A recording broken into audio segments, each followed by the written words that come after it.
Hello everyone, my name is Irshad Khan and I am a PhD student in Kankuk National University, South Korea.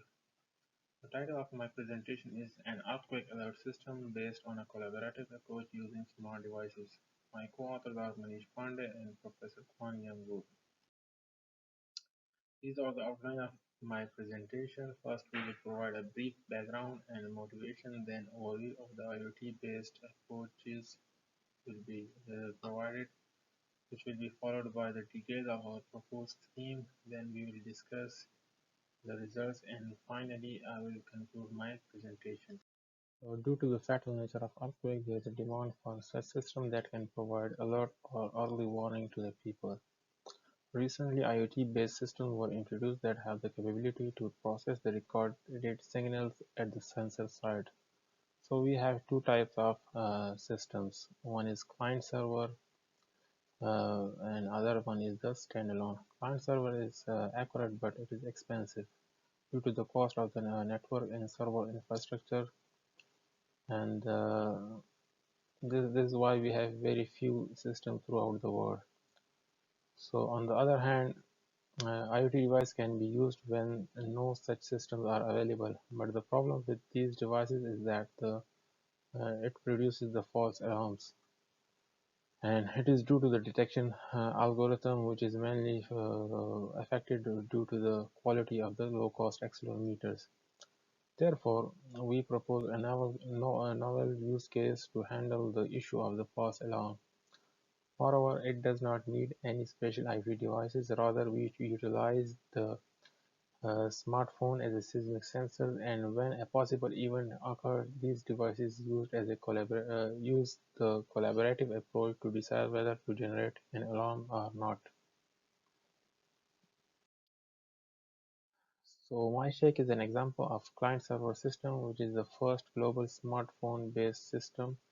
MyShake application is installed on the volunteer smartphone, and it continuously monitors the accelerometer data using the traditional method STLTA, which is short time averaging or long time averaging, and machine learning method, which is an NNN with 3 input features. And the event detected as an earthquake by the application is forwarded to the server for further processing. On the other hand, in our prior work, we proposed a standalone device which is equipped with the low-cost sensor, Wi-Fi, and a CPU. When it detects an earthquake in continuous waveform using STLT and machine learning method, then it alerts the people. So here, and as I said that these standalone devices have the issue of false alarms. So to deal the problem of false alarm, we proposed a collaborative earthquake detection approach that uses the smartphone as a seismic sensor during its steady state. And when these devices in the collaborative network detects an earthquake-like motion, then they confirm it by the majority voting to alert the users. So in this system, the participant of the network install and run the proposed system on their smartphones, and the system create an ad hoc network. Let's say we have multiple smart devices in a home environment. So in this system, each device communicates with other device to share its status and detection result in a multi-hop manner. And the device can communicate even when there is no internet connection. So our proposed system is composed of the three main components: network organization, earthquake detection, and earthquake alert. So in the network organization, we have registration of the devices, and the second step is the network organization. In the network organization is the awareness of the network neighbors availability and status. If the device is not available, then it is considered non-available and non-stationary. This way, the status table updated every time when a device moves from stationary to non-stationary and vice versa. Then we have a collaborative phase, which will be discussed in the next slide. For the earthquake detection, we use the STLTA method for knowing the status, for the state information of the device and also for the detecting the possible earthquakes. When an STLTA triggers, then the data from that timestamp is passed for, for the classification to the 5-feature trained neural network model which was proposed in our prior work. The earthquake alert system provided the alert to the user and it also established the emergency communication channel among the user for taking safety measures, which is the third part of our third module of our system. So here is a sequence diagram where two devices detect an earthquake and the third device does not detect it, as we can see in case 1.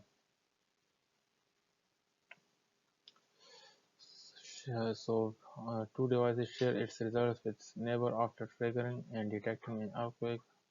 Moreover, other devices in the network also share its status in response to triggered event sent from the nearby devices. For example, even though device 3 does not trigger an event, it shares its status upon the receipt of triggering event from other devices. So at the end, they start a decision making process, which is based on the majority voting, and it is given in the algorithm 1. So the algorithm inputs the status, triggering time, and the NN results of 2-second model and 3-second model. So here to control the false alarm, we use two models, a 2-second model and a 3-second model. And then it outputs the majority weight based on the this simple equation, which is earthquake detected divided by total number of states devices multiplied by 2. By 2 we mean we have two models, so that's why we multiplied by 2. And then it returns the majority weight, and using the 0.5 threshold we can initiate an alert. So we have trained the neural network model with the variety of human activities that include different human activities like walking, running, weight, riding, etc.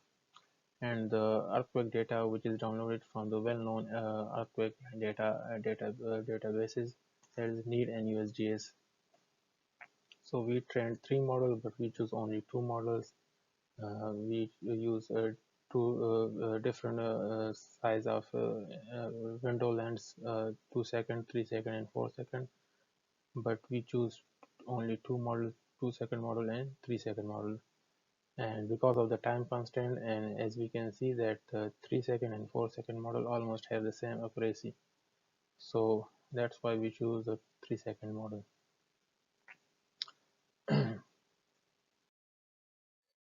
So we tested our system in a real environment for an hour, and we performed 2 tests.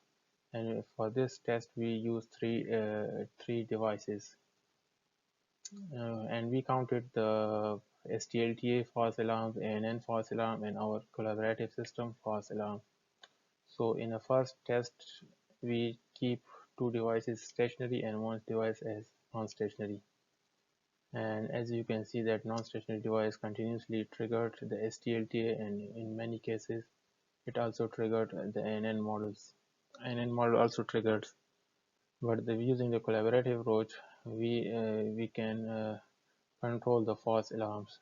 So in the second test, we keep all the 3 devices in a random state and perform a random test in which we randomize the process, allow the user to freely perform different activities in this and as we can see that our collaborative approach effectively handles the indoor activities. We also tested the model on the instances of the earthquake data that recently struck South Korea, which was recorded by our deployed low-cost accelerometer sensors. For this purpose, we selected 3 different sensor data having magnitude around 0.05, and as we can see that out of 6 model, 5 model detected the earthquake. So here is a 2-second model and 3-second model. with a slight delay of 1.2 seconds. And we tested our collaborative approach using these three devices, and we simulate these earthquake on the three devices, and it initiate an alert message. Uh,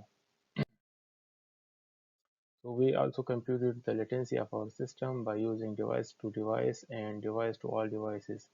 The results showed that the increase in the number of devices increased the latency of the system. However, we proposed a scheme for a D2D Wi-Fi network with a limited number of devices.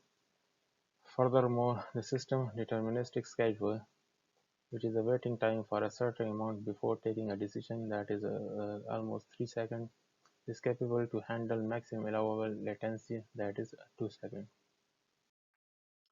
So we propose a small-scale, real-time collaborative earthquake detection and response system. Our experimental results with different test cases showed that the proposed system can be used in a home environment. The system can handle indoor activities very effectively and alert the user in the case of in case of an earthquake for people's safety. In the future, our focus is to test the system on a large number of smartphones and in different environments while maintaining higher accuracy in terms of the false positive and negative rates. So thank you for your attention, and if you have any questions, please ask in our question and answer session. Thank you.